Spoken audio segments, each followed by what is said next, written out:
The New York Times is giving us a glimpse inside Cuomo's back and forth on one question in his final days as governor: resign or fight? Now, ultimately, we know the governor resigned, which the Times makes clear was largely due to the loss of Cuomo's powerful political backing. New York Assemblyman Ron Kim took issue with Cuomo's resignation and tweeted, quote, "Let me get this straight. In 13 days, Cuomo's walking away from Albany with $5.1 million he made by lying about the nursing home death toll."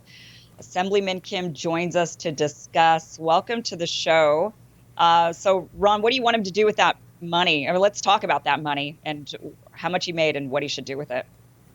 Well, that's precisely the reason why we need to continue our impeachment, so we can get to the truth about whether he was motivated to defraud the public to chase down a $5.1 million book deal. That's what the timeline reflects, and the public deserves the truth. It would be a disservice to the taxpayers and the public, because we already spent so much time, money, and resources, their money, not our money, to do the work. So let's impeach and let's get to the accountability that we deserve. That $5.1 million does really add another layer of corruption to this scandal, because the cover-up of the nursing home deaths was horrific in its own right.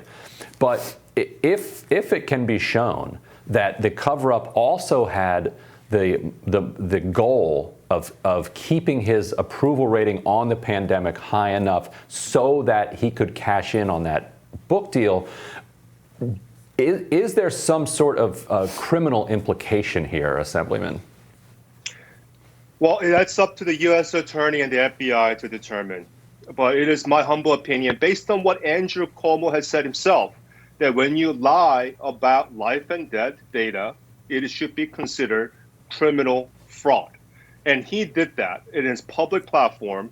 He not only directed the Department of Health to deflate the numbers, but he took the suppressed data, put it in his book, and held it up at press conferences, making it seem like, whoa, New York is not that bad compared to other states for months. Now, what this did was it took away our ability to legislate.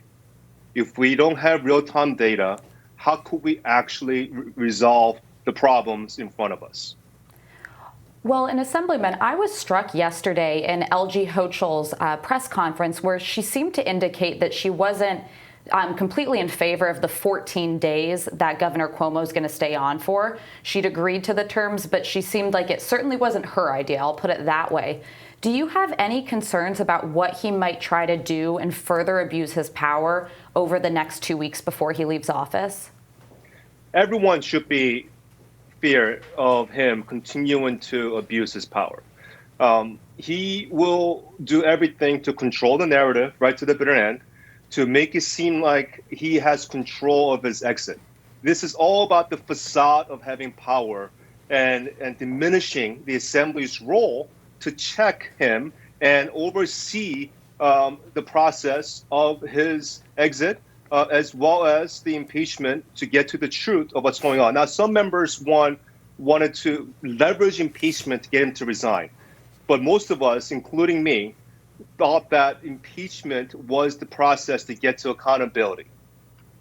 Now, we have another piece of information here. The Biden administration recently shut down a process to prosecute after Cuomo's administration lied about the nursing home casualty data. According to David Sirota at the Daily Poster, Biden's longtime legislative director turned lobbyist lobbied the White House on behalf of the nursing home industry just before the DOJ investigation into nursing home deaths was shut down by the administration. Assemblyman Kim, do you think that investigation ought to be picked back up?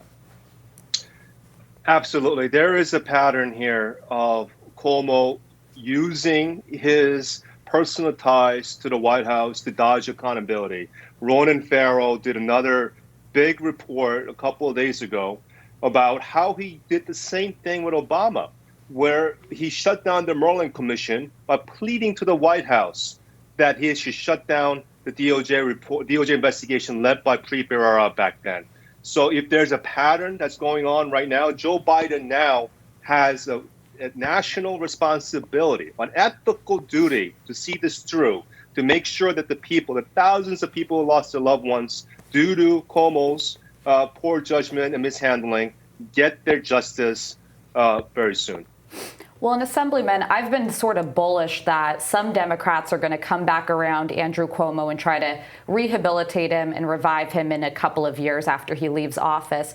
So talk to me about how important the prospects of impeachment are. My understanding is in New York, it could bar him from serving in government in the future. What's the breakdown? Do you expect that he's going to be impeached? How will the proceedings go?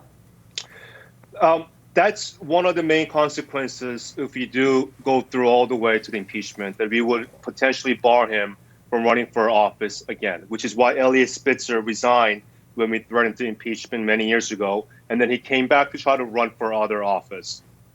Many women, many survivors, they want us to see this through because they do not want to see even an inkling of his abusive governance ever again in the state of New York.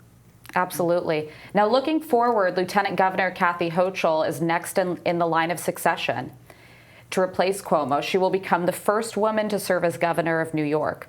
What can you tell us about Lieutenant Governor Hochul? What's your experience with her?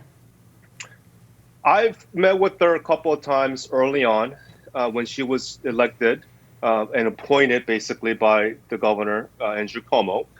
She has some anti-immigration past. And down in New York City, we had some concerns. And I think she's gotten much better with that issue now. But my main concern is that we have not properly vetted her. We need to ask some tough and critical questions. What does she know about the toxic and abusive nature of Andrew Cuomo? Why did she spend years validating and propping him up? And how come she didn't say anything for months until the last minute when he was about to get impeached? These are important questions, and her words, her commitment to ending abuse is not good enough. What are the exact plans to end the pay-to-play culture, to root out the corruption, and to end the dominating governance that we've become accustomed to in places like Albany? Ron, who would you like to see sitting in that chair? I'm just curious. I would like to, First and foremost, I want Kathy to succeed in the next few months.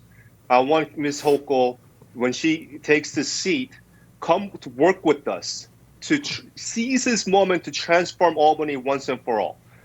If she does, and I think she has a shot at running for re-election, but if she fails, I think there's a list of good candidates that was willing to fill in their role to really turn the chapter in this dark moment in our history.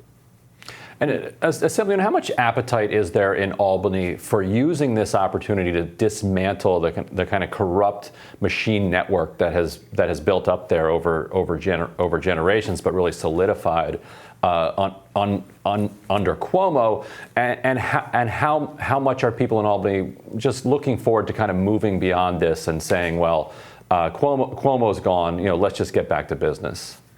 Yeah, we're seeing it right now. Statement after statement, the establishment, machine politicians coming out. Let's move on. They're even taking steps to save his legacy. Saying stuff about, oh, he did a good job during the pandemic, etc. We lost 16,000 lives in nursing homes. We lost billions of dollars from his failed economic projects. The MTA is a total mess, and we want to save his legacy of good governance. I mean, that's reflective of a very corrupt systemic, ecosystem that we need to fix. And that's why justice for nursing homes is critical, because it implicates not just Cuomo, but an entire world of stakeholders, individuals, and powerful groups that enabled people like Cuomo. And that's why accountability for nursing home debts, for me, is essential to root out the systemic corruption in Albany. Well, best of luck in that effort. Assemblyman, thank you so much for joining us here on Rising. Thank you so much. And we'll have more for you right after this.